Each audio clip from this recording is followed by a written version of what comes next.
You're listening to Season 10 of Mobile Suit Breakdown, a weekly podcast covering the entirety of sci-fi mega franchise Mobile Suit Gundam from 1979 to today.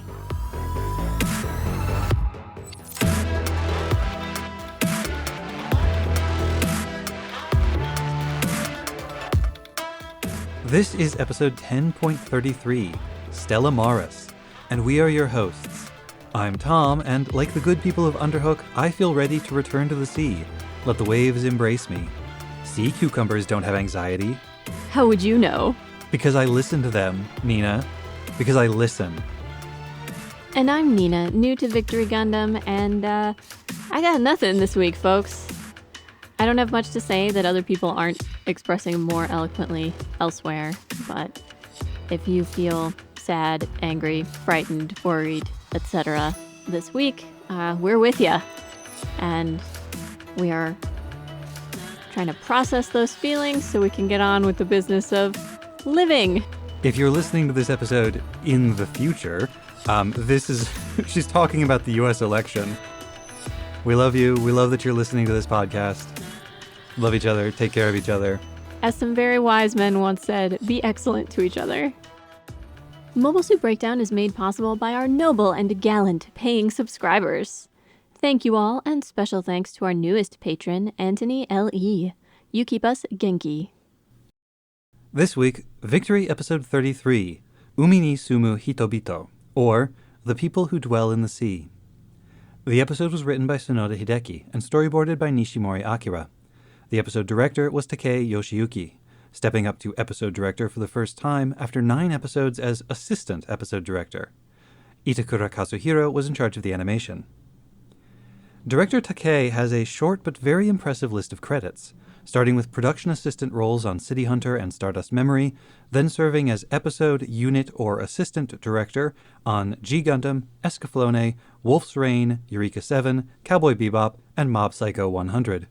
He was also director of photography on Full Metal Alchemist Brotherhood, Darker Than Black, and Space Dandy, and directed either the opening or ending animations for Concrete Revolutio, G Gundam, Escaflowne, and Witch Hunter Robin. And now, the recap.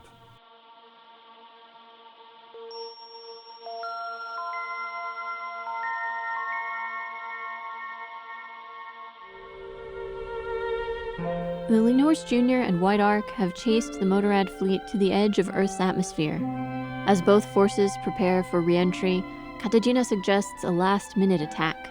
Risky, but worth the chance that they can damage the League military ships enough to prevent pursuit, or even cause the ships to break up completely.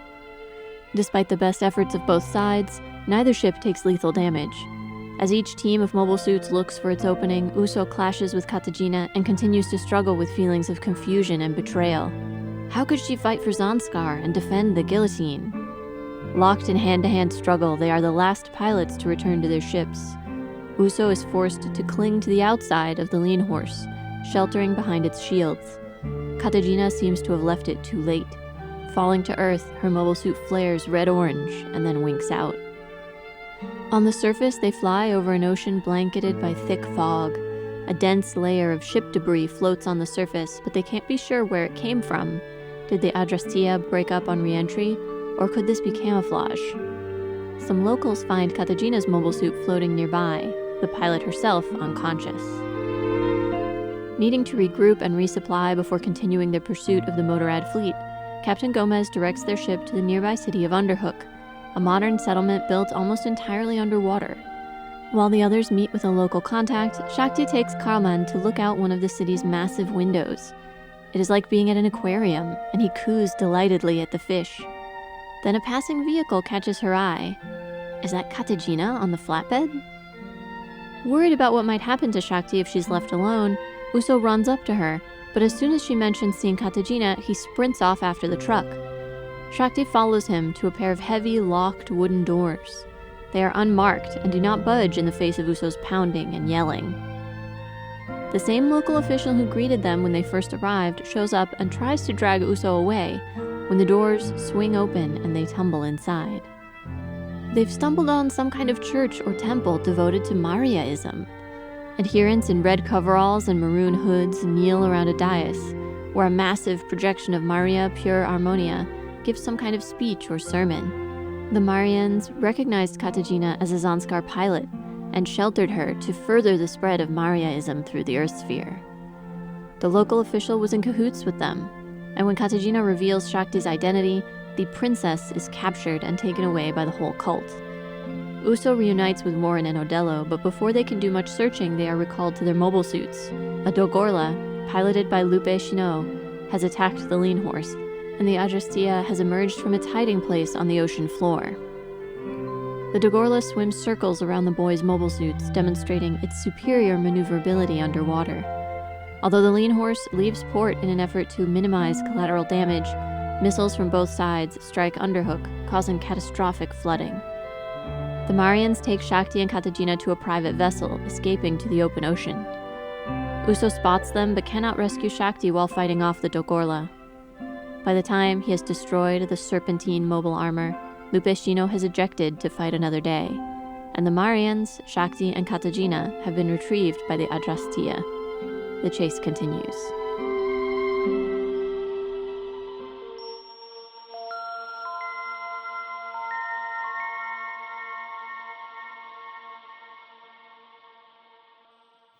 I don't really have a...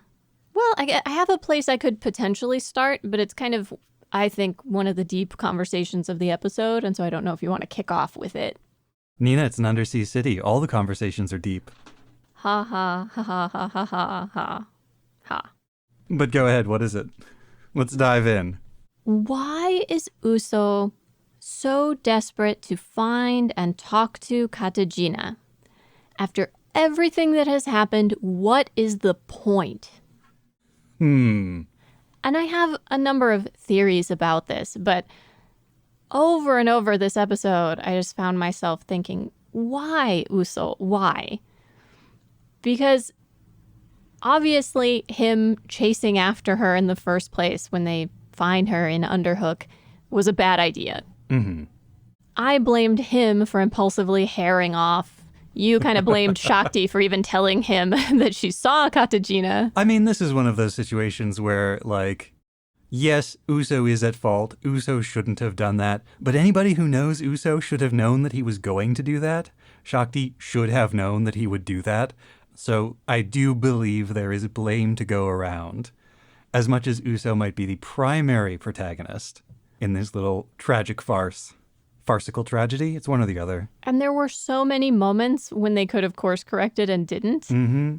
When they first run up against an unmarked locked door, that would have been a great time to go back for help. Sure. Although the upshot of all of this is that by anticipating this plot, by herring off on his own and causing all of this chaos, Uso might have saved the Lean Horse Jr. from being sabotaged from the inside. So all's well that ends catastrophically, I guess. It's also gotten Shakti captured again, although it seems pretty clear that for all they're putting all this importance on Shakti, she's not really an asset to them at this point. This is the third time she's been captured, right? Yes. Maybe the third time's the charm. Maybe they'll actually get some good out of her this time. Returning to the why, I suspect Uso hasn't really thought about it that much. Mm-hmm. It's one of the few times he acts truly impulsively. It's a of a week to be talking about this, but when someone who you really cared about winds up on the opposite side of something really important from you, I think there is often a desire to try to convince them and win them over, a desire to bring them back onto the same side with you, perhaps a desire simply to understand that overwhelming feeling of, like, I can't understand why this person who I thought I liked and understood would say and do and agree with these things. And to some degree that introduces a sense of personal discomfort.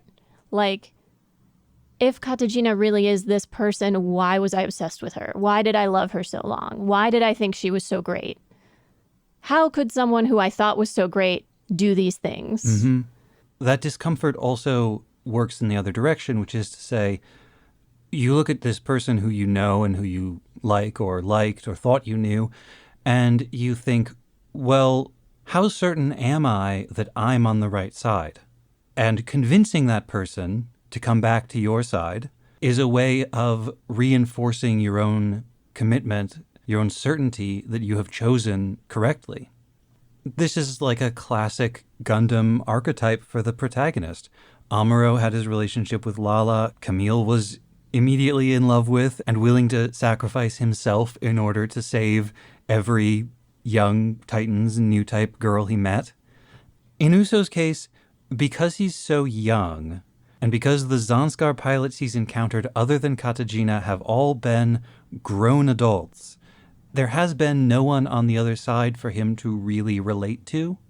And so his fixation on Katajina is about trying to connect with somebody on the other side, trying to understand where they're coming from.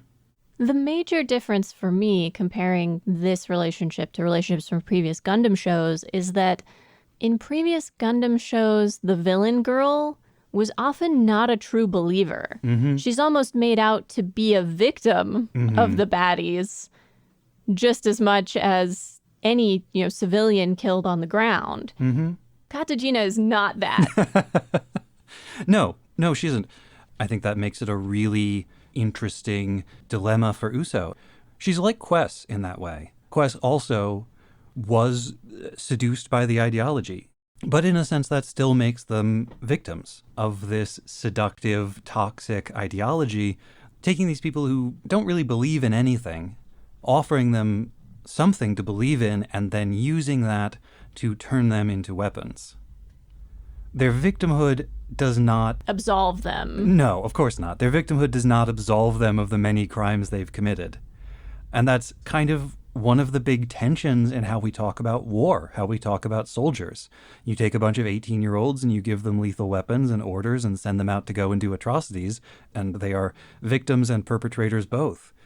In the historiography of the Japanese imperial period, in the memory of the war, there is that same tension between the Japanese people as victims of imperial ideology, but also perpetrators of imperial atrocities. There's no easy or simple resolution to it. There's a similar kind of moral injury that takes place with a lot of people who are involved in cults for any period of time. I saw this pointed out in a documentary I was watching recently, where they're talking to a couple of former members of a high-control cult-like group.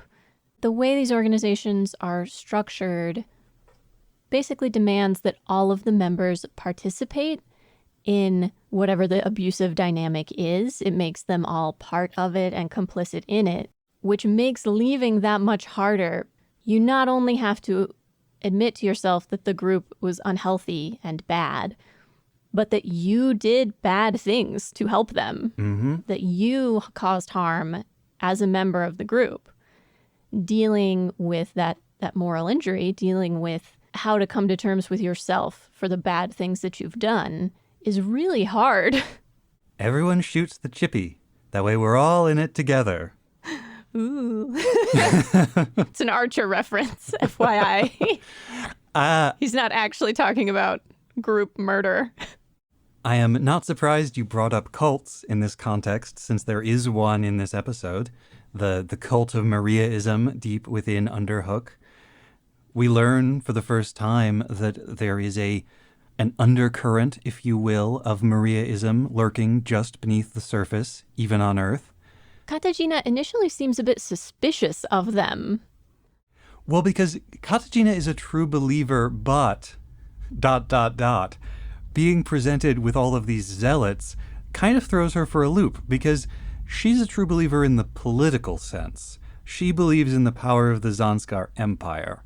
Maybe she believes in the ideology of matriarchy, this maternal society that Maria wants to create, but I don't think she sees Maria as a goddess or as the avatar of a goddess the way these people do. The design of the temple is great. It's got this skylight window. It's got a huge window in the ceiling showing the ocean. The ceiling of the room looks like a giant flower. there's a massive statue of what I immediately thought was Kubilay in the, not quite the middle of the room. The middle of the room is dominated by a circular raised platform. And I don't know if you caught this, but the pattern around the wall looks like coffins. Which made me think of a number of cults that have been into like trying to freeze people or preserve people and their consciousnesses for the future or... And it's not a shape that you see in a lot of other like decorative patterns. Feels like an odd choice to just have a bunch of coffin shapes all around the edges of the room. Yeah, little weird, little uncomfy there. I didn't catch that, so I don't have a particularly well-developed theory for it, but this does seem a little bit like a doomsday cult. At the end, when they're escaping on their submarine and the other people of Underhook are trying to get out with them, and they're like, no, salvation is only for the believers in Mariaism. That feels like a cult that is expecting the end of the world any moment now and preparing for it. But that they, the chosen few, will be preserved, will right, be allowed they'll be to rescued, live. saved, taken away. I wonder if Maria knows about them. I wondered that too. They have this broadcast of her, this hologram that they display on the altar during their like praying hour. Well, so quote unquote, I wonder if the praying hour is even a legit thing that they do, because they're clearly trying to hide Katajina and be like, how dare you intrude into our church? But they do have a sermon. They do have this sermon from Maria that appears on the altar, and that seems like the most reasonable explanation for what that altar is for. Right. I mean, maybe they do human sacrifices on it. I don't know. But they do have this projection. And so the question is, did Maria send them, or did Maria's agents send them this hologram, or is this something that they're just like picking up on the broadcast? Is she doing like a 700 Club kind of thing? Is there a channel you can tune to in the Universal Century to just get 24/7 Mariaist sermons? We've seen Maria give public speeches, but they always felt more political than religious. Except for the one she does at the healing ceremony. That did feel very religious. Well, I suppose it's a theocracy, right? They're talking about like a theocratic monarchy kind of situation. So trying to separate her political and religious appearances is probably pointless. But to use the word sermon makes it sound like she is making explicitly religious speeches on some kind of regular cadence and then distributing them to people. But it's similarly easy to imagine that this little cult on Earth exists almost entirely independent of the intended actions of Maria, that they get their hands on some of her speeches or whatever that she's giving back in Zanskar, and they make those sermons. They pray around that, even though that was never its original purpose or intention. Kind of a cargo cult kind of thing. Yeah. Yeah. Interestingly, and definitely intentionally looking at it, when they have the Maria sermon, her pose matches that of the statue in the back. It is shot in such a way that the hologram is overlaid on the statue. Yeah, it's almost superimposed over it. You identified the statue as Kubilay, which is not strictly speaking true, Aw, although nuts. it is a common mistake. If you look up this statue, you will often see it identified as Kubilay. It's actually Artemis of Ephesus, which is importantly not really the same Artemis you're thinking of. The Greeks conflated the two, but Artemis of Ephesus is an Anatolian mother goddess, very like and possibly the same as, or at least in the tradition of Kubilay. But for the Greeks to conflate a mother goddess and a virgin warrior goddess and then make them one thing feels significant when we're talking about Maria Pura Harmonia. And the Romans also associated her with Selene, who was the goddess of the moon. Tomino loves a moon goddess. The Temple of Artemis at Ephesus was one of the 7 wonders of the ancient world, and the statue that is in it, that this is a identical copy of, is very famous. Many, many copies of it were made, distributed around the Mediterranean throughout the Roman world. There's a bunch of them that still exist. There's some modern or more modern reproductions. There's one in a fountain in Rome, I think. And if you look at it, she has, like, on her lower body, she has all of these friezes of, like, animals and topless women. But then her upper body is covered in these, like, protrusions. Are they not breasts? For most of history, including going back into antiquity, they were usually identified as breasts. There are lots of good reasons to think that's not the case. Oh. They may have been originally the original statue, which lore says descended from the heavens. It was like a piece of wood that fell out of the heavens. Wow. Okay. According to the original story. Right. Did not have those, or so the theory goes. And what actually happened was that people would hang ornaments off of the statue. So it's almost like she has this massive layered collar of like decorative offerings that people have draped over her. Which have been theorized to be the testicles of bulls, but recent archaeological discoveries suggest it may have been like amber beads left there, yes, as votive offerings. And then copies of the statue, rather than making the base statue and covering it with the offerings, they form it with the offerings already attached. Though it's a fair point that, like I said, throughout most of history, most people have thought they were breasts. And when this statue was drawn for Victory Gundam, that may have been the assumption. Though interesting that you brought up the bit about bull's testicles, because as some of you may recall from when we first did research on Kublai, many adherents to her cult, if they were men, would castrate themselves. Guess what is also true of Artemis of Ephesus? The priests were required to self-castrate. There's a very plausible, radically anti-feminist reading of this. And this sort of goes back to some things we touched on when we were talking with Colin. You can read this, I think, as suggesting that when women take on the attributes of masculine power, when they become political leaders, that inherently corrupts their womanhood, that corrupts what is good about being a woman. And that when men support maternal power, when men support a matriarchy, they are essentially castrating themselves to be able to do that.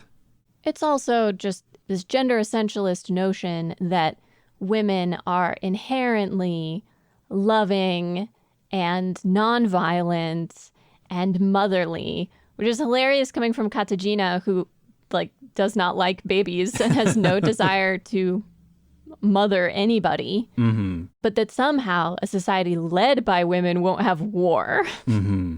What? Excuse me? Well, the idea then would be that as the priests of Kublai or Artemis of Ephesus emasculate themselves, Katajina has been forced to masculinize herself in order to become a soldier. Katajina has given up on womanhood. I would argue she did that long before she became a soldier, but... You mean at least within the terms of womanhood as it's defined by the show? Yeah. There is also this notion that a woman cannot exercise power in and of herself if she is involved with a man. That as soon as a woman is involved with a man, she takes on a position of subservience that makes like the exercise of her power impossible. And this is why they keep emphasizing that Shakti is Maria's daughter without the influence of a man. Exactly. Again, pure nonsense from Katajina.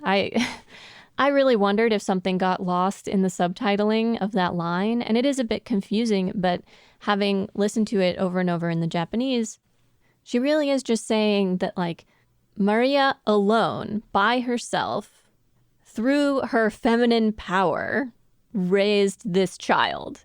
And it's like, well, she didn't raise Shakti at all. A married couple on Earth did for her. I don't know if there's ever been any mention of Shakti's father or adopted father. That's true. Maybe she was still raised by a single mom. I don't know. But not Maria. But not by Maria. Maria did not raise her. Find the woman who actually raised Shakti. She is the woman qualified to be queen. And Maria, in her sermon, I'm going to keep calling it a sermon, notwithstanding your very reasonable objections there too. But in her sermon, Maria does basically say the old saw that I'm sure you've heard, if the world were run by women, there would be no war.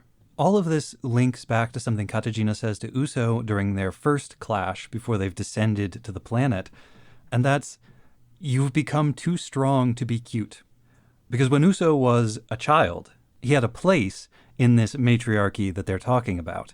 He could be a kid, he could be a child, and this image of maternal power allows for children. Even misbehaving children. Right, even naughty, incorrigible children.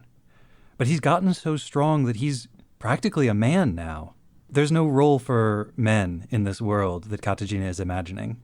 This was another moment that I was surprised at Uso's shock, because she has signaled very strongly, almost from the moment he started fighting, that she despised him for being a soldier. She despised his fighting on the side of the Ligue Militaire or fighting, period. But you can understand his confusion that she would still feel that way now that she is fighting. You could imagine Uso being like, well, now we've got something in common. We can both talk about how we find it necessary to fight even though we hate it. But the more like him she becomes, the less sympathy she has for him. There's this recurring refrain from her, actually. Almost every time she fights him now, it's like, oh my gosh, he's even stronger than before. Oh my gosh, he's even stronger than before. Frankly, I think she liked looking down on Uso. Oh, this poor boy who's obsessed with me. And the fact that she is continually unable to best him, even though she's older and thinks she's in the right, really grates on her. And even though she has a tire, she has the powerful wheel of Zanskar, but it's not enough. But this particular moment, he has just asked her how she can support a side that uses the guillotine. And she sidesteps that completely because she's not interested in trying to convince him. And she's certainly not interested in talking about their political beliefs. I think she just wants to hurt his feelings. And so she's like, you're not cute anymore. Devastating. But earlier, a couple of times actually, you've brought up that they are peers to each other in a way. And the visuals of the episode highlight that as well. There's a moment between the two of them in the fight before they re-enter the atmosphere, when Katajina is saying, I want to see Zanskar complete their objective. And Uso is responding, like, how can you support a political movement that uses the guillotine? Or whatever his exact wording is. But they both get the same sort of new typey effect over them while they're having this exchange. And it's different than the usual new typey effects. Doesn't it feel kind of liquid? I thought it felt quite psychedelic. Liquid is a good way of putting it. There's a bit of a lava lamp vibe to it. The colors and textures of the background are different. The effect moving over the whole image is different. But to use this same background and effect for both of them in the midst of this moment seems to highlight the similarity between them, that even though they are both fighting for different things, they both feel very passionately, very intensely about what they're doing. I mean, it's been a while since I've had occasion to say this on the podcast, but I think what we might be looking at here is a parallel character development. You'll note in the beginning that Uso is effectively the team leader for this little squadron of Uso, Odello, and Tomasz. Katajina, now promoted to team leader for Gazbarl and Lupe Chino. The episode kicks off with Katajina suggesting that, but if we can attack the enemy just before re-entry, maybe we can cause enough damage that their ship will break up. And that's Uso's reason for not returning to the ship, even though they have begun re-entry. He's thinking, but if I can just damage their ship a little bit, maybe it will break up on re-entry. They think about this situation, at least, in the same terms. From that, we might extrapolate that while the show is overtly critical of the Zanskarist, Mariaist matriarchy, the status quo that Uso is fighting to protect is not actually good either. That the answer is neither matriarchy nor patriarchy, neither paternal nor maternal strength, but something else. I talked about how that line about Uso not being cute anymore gets to the necessary infantilization of men under a matriarchy, but any hierarchy of power based on a family unit is going to require the infantilization of its subjects. if a king is the father of his people, that means that everybody else is a child, politically, if in no other sense. And then there's an echo of this during the battle around Underhook. We have both sides sort of firing at each other. Neither side actually wants to hit the city, and yet both sides end up destroying it. You mentioned briefly earlier Shakti's naivete around Uso's reaction to like, oh, I think I saw Katajina. Yet another episode in which Shakti makes a big mistake and causes problems for everybody. But I would say Shakti's naivete is kind of her whole character thing this episode. Mm-hmm. And maybe after this episode, maybe the end of this episode indicates that she feels she's learned something and is coming to terms with that. But in addition to that moment with Uso, when the Marians are trying to leave Underhook and they have their own submarine ship, escape pod, whatever. And there are a lot of other people, refugees from the city, who are scared, who are trying to get to safety. And she asks them to take in some more people, and they refuse. On some level, maybe before she was taking them at their word that they really did want to create like a world and a society based on love and and nonviolence. If that were really what this was about, wouldn't they want to rescue people? Sure. And then at the end, when she's facing Chronicle, she says, "Don't use these people and please and stop fighting. Please, I beg you." And he sort of like pats her on the head and is like, "Oh, I'll consider it." Like, sweetie, nobody wants to fight. Nobody really enjoys waging war, but we can't stop fighting until Earth has been cleansed. Which, is there any more ominous word? I want you to understand. And there's a whole bunch of stuff happening in the background of this scene that I think is very interesting, but the reactions of people like Pipiniden and Katajina. Yeah, but Shakti just kind of looks down and to the side and says, if that's how it is, the fighting will continue. And she says this in a very neutral way. Mm-hmm. She doesn't argue, she doesn't rage, she doesn't fight. It feels sort of like acceptance to me, but whether it's acceptance that she is not going to be able to exercise any power and control over these people, despite them nominally calling her their princess, or if it's acceptance that war and fighting are somehow inevitable and that she can't stop them, I don't know. Pipiniden looks, I would say, angry during this scene. Maybe skeptical, but I thought it looked more pointed than that. I thought it was disdain. I thought it was pure disdain for this little farce that Chronicle is putting on. Yeah, the platitudes. That Chronicle would even take the time to try to explain himself to a child. Lupe seems a bit confused by the whole thing, so clearly she doesn't know about their relationship or know who Shakti is. Nobody's told her yet. Shout out to Lupe for once again ejecting from a destroyed mobile weapon. Lives to fight another day. I was curious at the beginning of the episode. Lupe comments to Gazbarl, "Today we follow team leader Katajina." Is this a setup? Is this a like, all right, let's see how well the girl does, and if she completely fails, it's on her because she was in charge? Maybe. I kept thinking with this episode that this show is so rushed. They're cramming so many ideas into one episode. This easily could have been two entirely separate episodes. One about the descent to Earth, one about Underhook.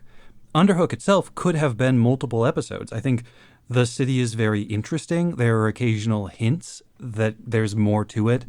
There's that line about how Underhook was built to save Earth from destruction that is never examined. They're cramming so much in, and a lot of stuff is getting shaved off. And it does feel like there is the implication of a storyline about Katajina as team leader and Lupe Shino trying to undermine her in the same way that maybe there's an implication of Pipiniden suborning Chronicle's command from below. Like, if they had just focused on the contested descent through the atmosphere, and around that had done a bunch of little character pieces on both ships, maybe some of that stuff would have come up. Maybe some of that stuff would have been elaborated on a little bit. But no, instead, they crammed 2 battles into one episode. And a re-entry, and a whole new city. Right. A whole new city that is introduced, very briefly toured, and then destroyed in the course of like 15 minutes. And the cult. Mm-hmm. Yeah. And it's so disappointing. Like, Underhook could have been really interesting. First Gundam spent like 3 episodes in Belfast. Well, or what about Moon Moon? Or Yeah. Too many, just too many ideas being crammed into these episodes. No space, no breathing, no development. Just rush on to the next thing. I can't remember if we've ever talked about this before, but the obligatory re-entry episode, the fact that this keeps coming up in Gundam, obviously it adds a nice element of drama, a sort of time-limiting effect of this sort of danger that's right next to the battle and influences the battle, but isn't the battle itself or your enemy. Mm-hmm. But I started to wonder if it could also be this sense of nature of the universe and the forces of it superseding our like petty interpersonal conflicts of this power even greater than all of our technology, even greater than our machines of war, that we are still vulnerable to, that doesn't care what side we're on or who we're fighting. And I can't speak to it clearly because in 93 I was quite young, but this episode spends a lot of time on the ocean as an environment. We see the dolphins, we see reefs and fish and sharks. The underwater pathways to and from Underhook are like the sort of plexiglass tunnels that they put in aquariums, so you can move through some of the bigger tanks in the aquarium. When there's ship wreckage on the water, when the Lean Horse Jr. first lands, Marbet wonders if it's camouflage. I wondered about pollution. Is it just junk in the ocean, which there's a lot of? Sure. Though other portrayals of the ocean have been, or at least other portrayals of the environment in this episode have been very positive. The land is all green and verdant. The ocean around Underhook is full of sea life. I did remember that some year in the 90s, and I looked it up, it was 1998, was declared by the United Nations the Year of the Ocean. And I think this is less true now, though still true to some extent. Throughout my childhood, it felt like different environmental concerns had periods where they were getting the most attention, where they were getting talked about a lot. So there was a period about the ozone. There was a period about the oceans and the health of the oceans. So this combined with that earlier artificial reef thing in the Barcelona episode seems to point to an increasing awareness of the ocean as its own environment and a desire to protect and preserve it. Though they don't elaborate on it, that line about, I thought Underhook was built to save the Earth, was maybe, it feels like a very science fiction-y idea, but I vaguely recall some people talking about, in the same way that we might push people to live in space so that the Earth's environment can be preserved or recovered. If people were living underwater, that means you're not clearing some section of natural environment to build a city. You're building in this, underwater area. You're still destroying part of a natural environment, though, which is where they lose me. But Well, you're going to destroy part of a natural environment wherever you build. You go find a meadow somewhere and build there, you're destroying something. Absolutely. I don't dispute that. But I don't have a good source for this. This is something I found on Japanese Wikipedia and a couple of other blogs when I was looking for more information about Underhook because, again, I saw this episode and I was like, wow, that's a really interesting idea. Gosh, I sure wish they had given us literally any information about it. Supposedly, Underhook was built for experiments on what it would be like to live in space. that makes a lot of sense. I think for a long time, there has been this comparison between sort of deep ocean environments and outer space as places that we don't totally understand, that we haven't explored very much, that are dark and cold and isolated. And where the environment itself is hostile to human life, where you have to live in a hermetically sealed bubble. Although, I suppose it's not much different from the space colonies in this respect, but for an underwater city, there didn't seem to be a lot of, like, safety mechanisms in place. Oh, did the Earth Federation not prepare adequately for possible calamity? Did they demonstrate a lack of concern for the lives of the space colonists? That's so weird. They never do that. Further trivia while we're on the subject, Cult Man and Cult Lady do have names, though they're not said in the episode. They are Bistan and Elena. There was also some irony in Gomez shouting about, how dare they pollute the ocean like this when it takes two to battle. I mean, it's just like Chronicle says, we can't stop fighting until they give up. As long as they're fighting, we have to keep shooting the missiles, regardless of the consequences. There's some cool bits in the various battles. One I liked in particular is that during the descent operation, Uso gets trapped in one of these tires. It's like a hula hoop of doom kind of situation.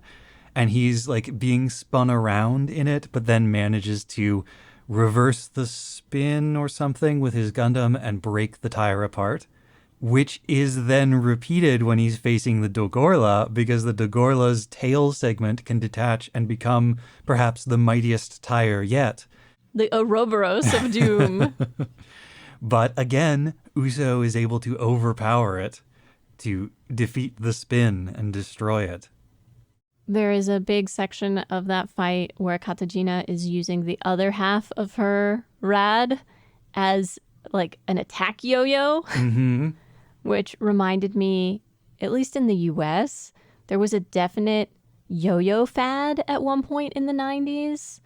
Like, we definitely had an assembly where somebody came and did cool yo-yo tricks. My elementary school definitely had that too, yeah. Maybe more than one. We might have done that more than 1 year. Yeah. And then for like a week afterwards, everybody in class has yo-yos and they're like all trying to learn the tricks and stuff. Yeah. Though I thought maybe that was a Sukeban Deka reference in the Japanese context. I don't know if yo-yos were a fad over there in the 90s as well. To clarify, Sukeban Deka is a very old manga about a girl delinquent. That's what a Sukeban is.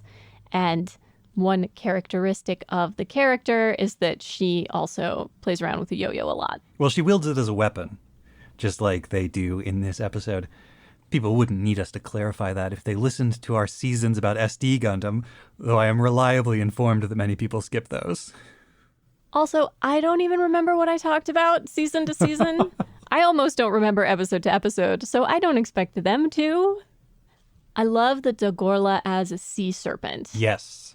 And they introduced some really neat line work effects meant to illustrate how the ocean currents get disturbed by the fighting underwater. Well, and all of these beam weapons keep causing like vortices to form, so that's part of it. It interferes with movement, it interferes with visibility. It's a really cool way to portray combat underwater that they haven't done so much.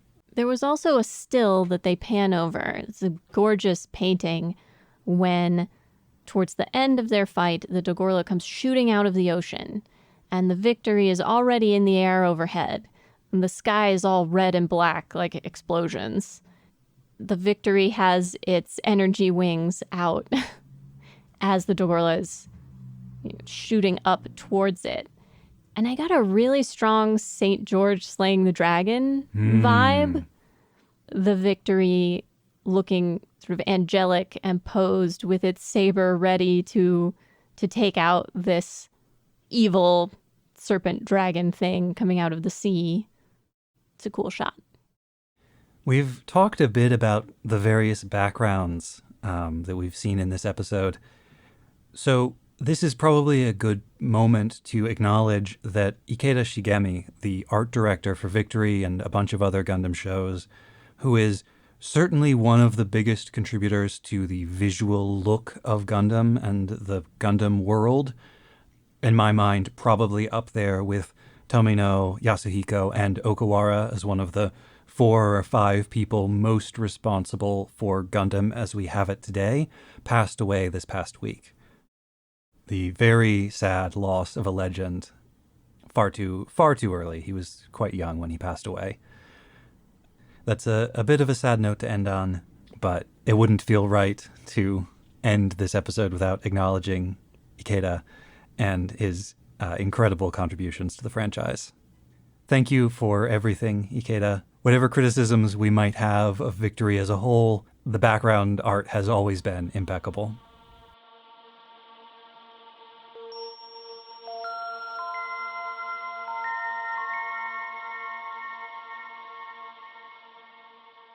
And now Tom's research piece on the Dagorla's balls. Behold the mighty Dagorla and its numerous balls.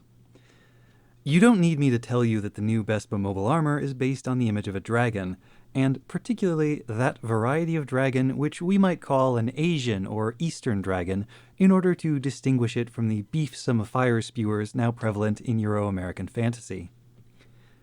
A closer inspection of the mobile armor reveals that the main body of the machine is built to resemble the head of a dragon, with windows for eyes, exhaust or missile ports for flaring nostrils, decorative fins to represent the eyebrows, and 4-fingered arms that, when viewed this way, look like curling, regal mustachios.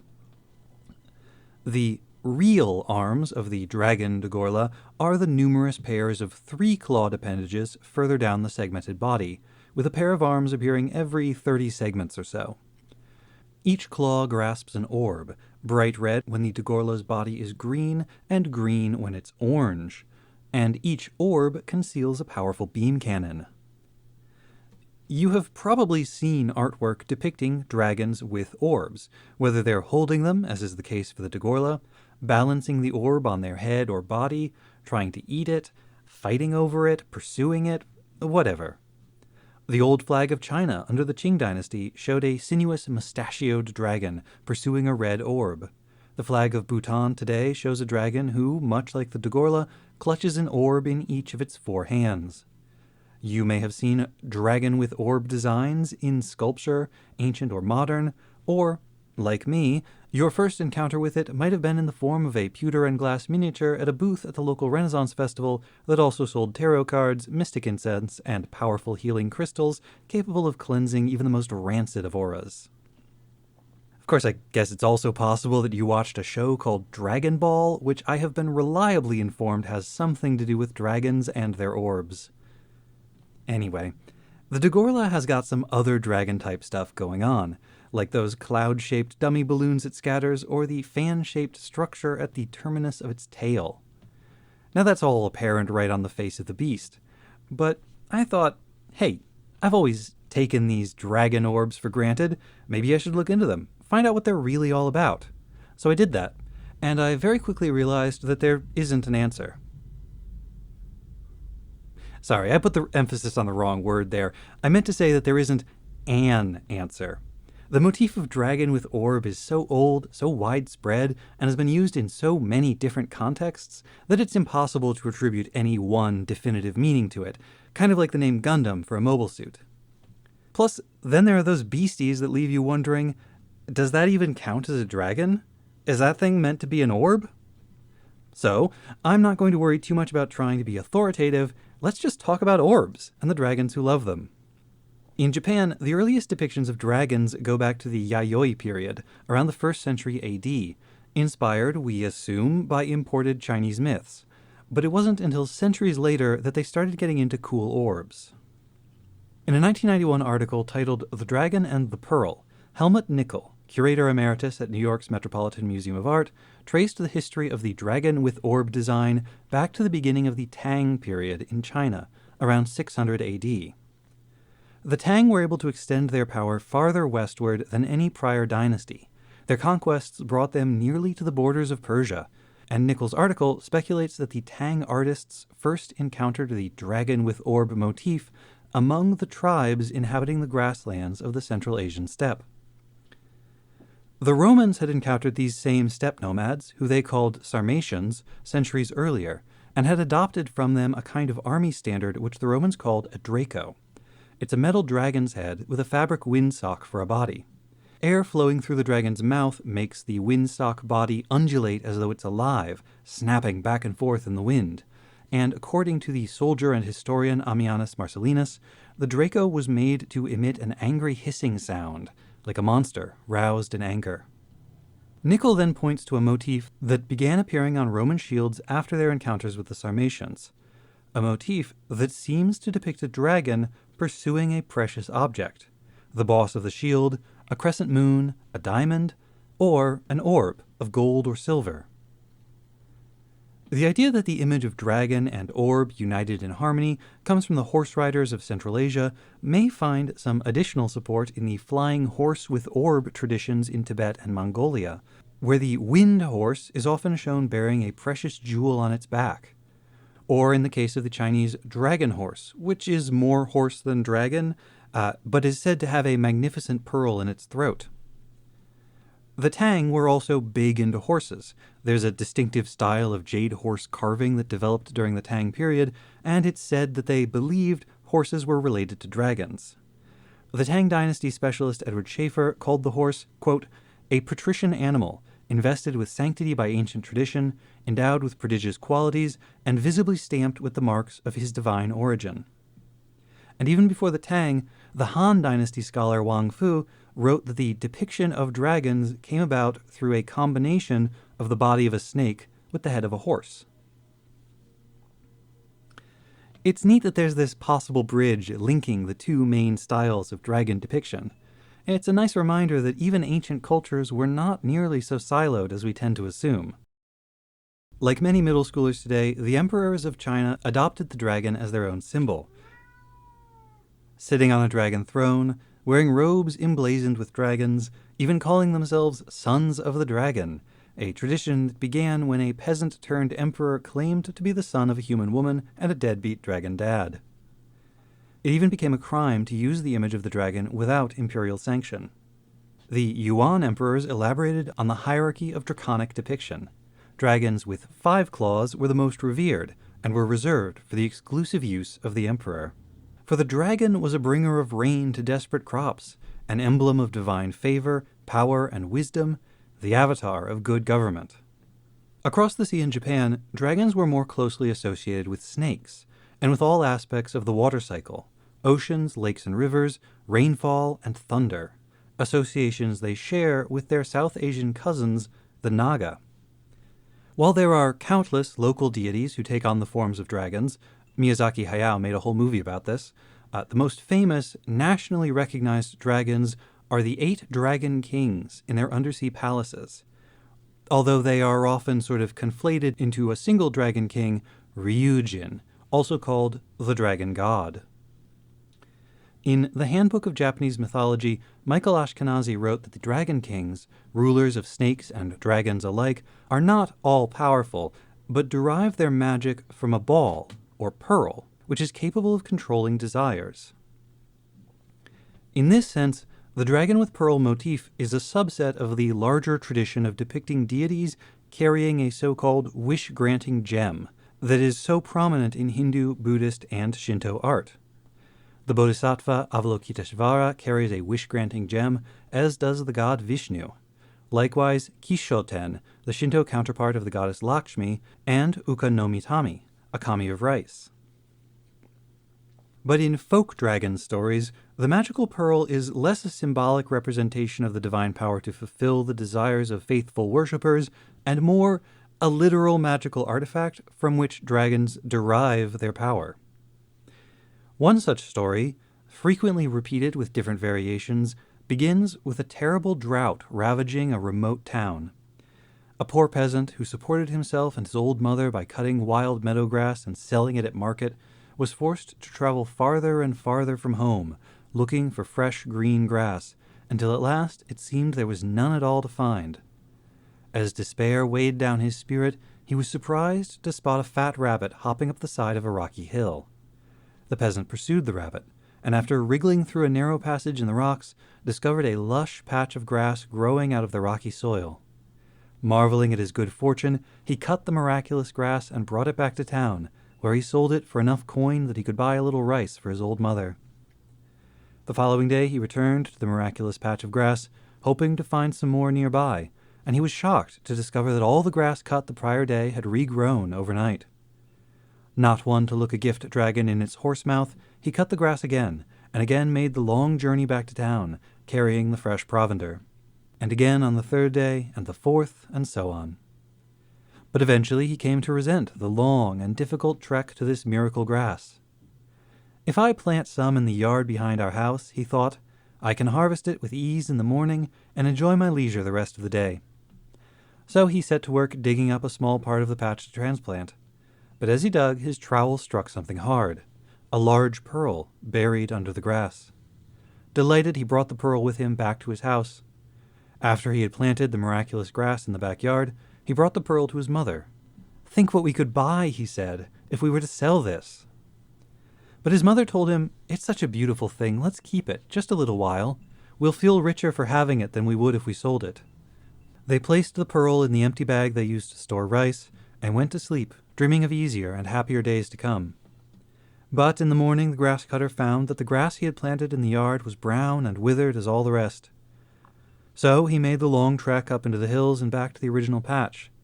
But here, too, he found the miraculous grass dead. Lamenting the greed and the laziness that drove him to destroy the source of his good fortune, he returned home. His mother, however, greeted him in agitated excitement, for another miracle had occurred. The handful of loose grains in the bag where they had placed the pearl had multiplied. The sack was overflowing with precious rice.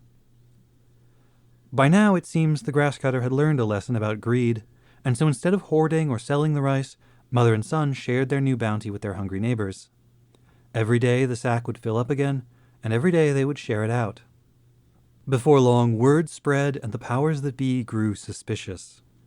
A local lord, or perhaps a merchant, a bandit leader, or even the Emperor of China himself dispatched agents to investigate.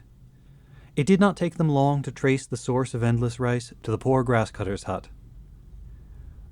These investigators were thugs, plain and simple, and they had no compunctions about using torture to extract the secret from the grass cutter and his old mother. But as soon as the story of the pearl came out, the grass cutter broke free from his captors, snatched up the pearl, and swallowed it, so that they would not be able to take it. Immediately he began to burn with fever and terrible thirst. He ran to the village well, but found it dry. He ran to the riverbed, threw himself on his belly, and drank desperately from the stagnant, muddy pools, all that remained after the long drought. He burned and burned, twisted in agony, his thirst unquenchable.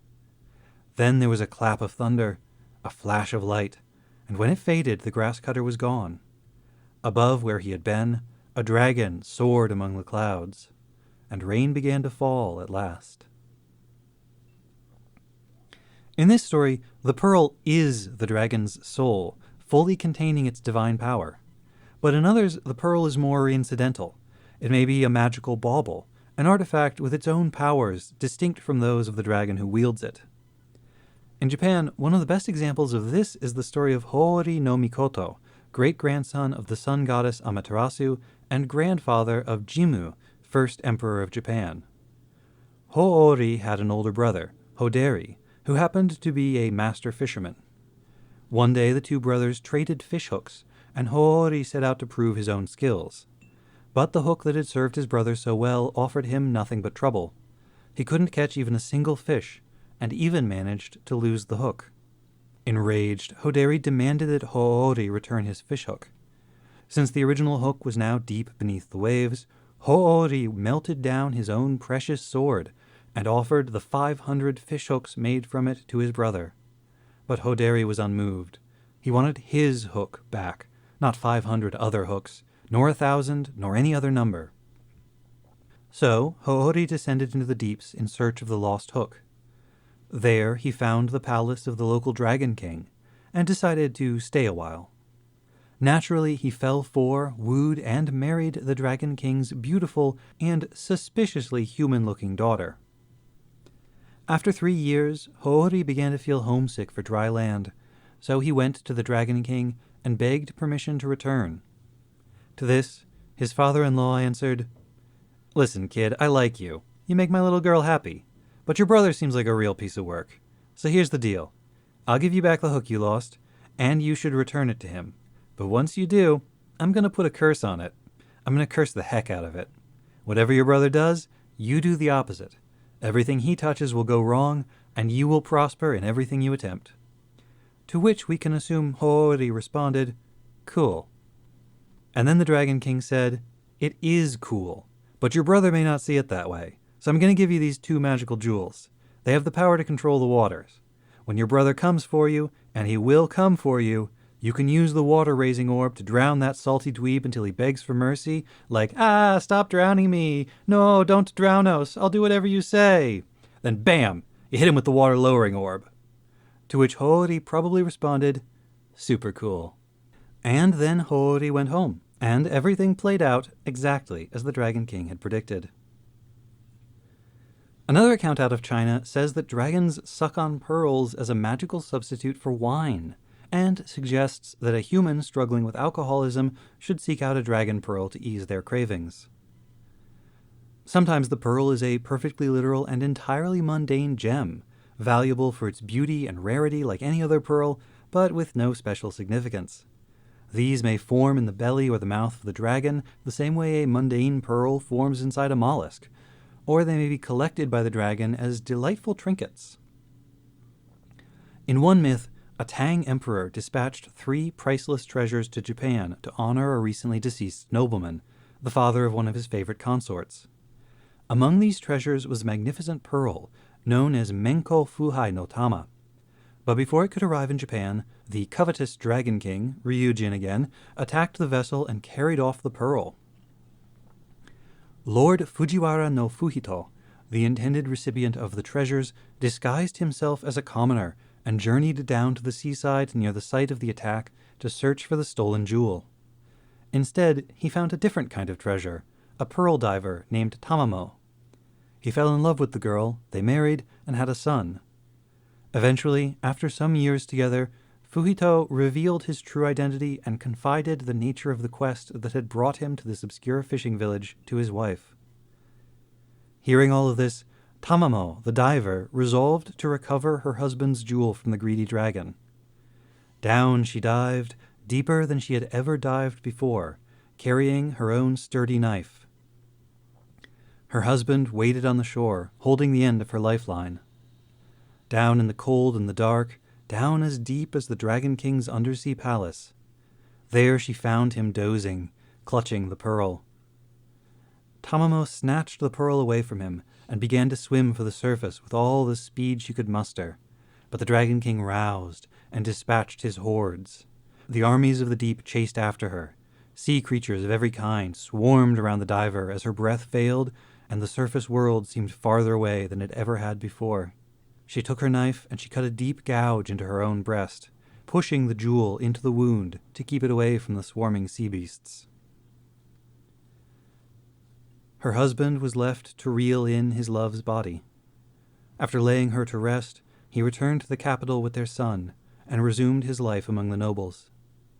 That son eventually became a powerful minister of state, and, thanks to his religious devotion, his deceased pearl-diving mother was able to attain Buddhahood in the afterlife. So I guess all's well that ends with escaping the cycle of death and rebirth. All's well that ends. That's good. There are no shortages of other interpretations of the orb pearl. The orb may represent thunder, or the moon, or the sun. There are myths about dragons trying to eat the sun, or trying to eat the moon, that have been interpreted as representing eclipses, or the clouds covering the moon. The jewels clutched by the dragon on Bhutan's flag are supposed to represent the wealth and perfection of the nation. Even scholars who have written entire books on East Asian dragon lore find it impossible to give a definitive answer to, hey, what's the deal with those pearls? But maybe they have all been blinded by their preconceptions. Maybe the answer is staring us in the face. Maybe all along, the dragon's orb has been a powerful beam cannon, capable of destroying enemy mobile suits with a single blast. I do need to complain because while I was doing this research, and this happened to me over and over again, Every time I tried to search for any specific information about dragons or their orbs or mythology in general, I got hit by a deluge of AI-generated slop. Just article after article with AI-generated header images and a million rehashes of the same 10-point bulleted list of unsourced factoids. Every third glorious word is a resplendent adjective, and sentences routinely lose track of their own subject between clauses, as though the whole thing was being recounted to you secondhand by a particularly distractible 6-year-old. The situation out there is dire. We're pretty good researchers. That's why we are able to do this podcast on a weekly basis. But if the internet research situation gets much worse, we're going to be back to like books and only books. And it's going to slow things down, probably. Yeah. I hope it doesn't come to that, but if we're having to spend 2 days of the week at the library digging through material.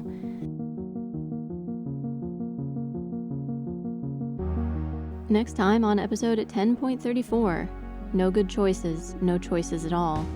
We research and discuss Victory Gundam, episode 34, and paint roller, hair roller, roller skates. Hello, Haro. Zanskar's R&D budget. The funniest thing in the world, according to Tomino. Haven't we done this joke before? That's okay, so has he! Rock and roller, roller dance, rollerball pen. Gosbarl's tireless efforts. The old man polycule is gender neutral. Worse than the guillotine. The only thing that can stop a bad guy with a tire. Roller waves, roller derby, foam roller. It's harder to protect than to destroy. The maneuvers of selfishness and duplicity must ever be revolting. Stay hydrated. And I fall in love with a side character only to have my heart broken almost immediately. Please listen to it.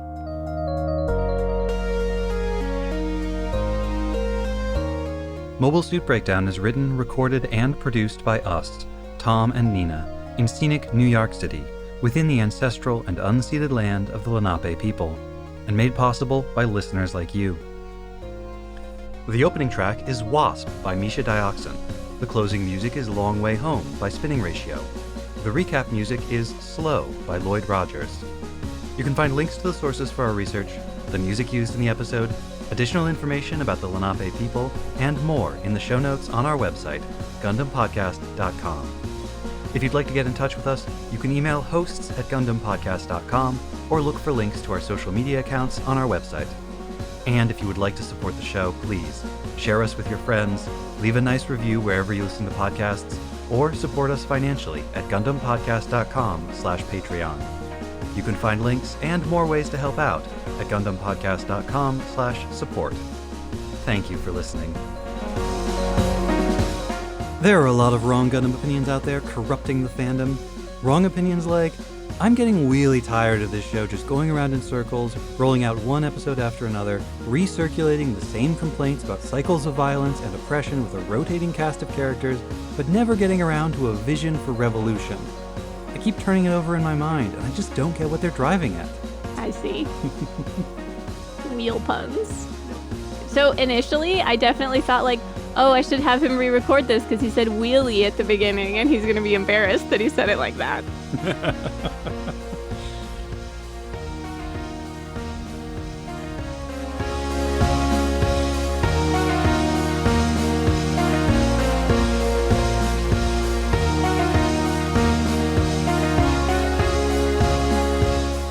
Each claw grasps a bright red orb, and I didn't amend this for the appearance of the orange Dagorla, but I will quickly check what it looks like. What color are its balls? They're probably green.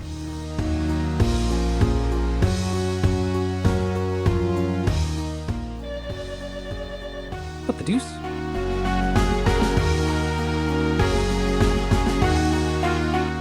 I did put the line, no, don't drown us in there just for you. Do other people remember Married to the Sea? Don't stab us. There were just so many Married to the Sea comics, and like So many. I don't know how many of them had any kind of staying power. I also remember one of the ones that stuck with me. I read your blog. I read your whole blog. You're fired. You're fired. Anyway, moving on.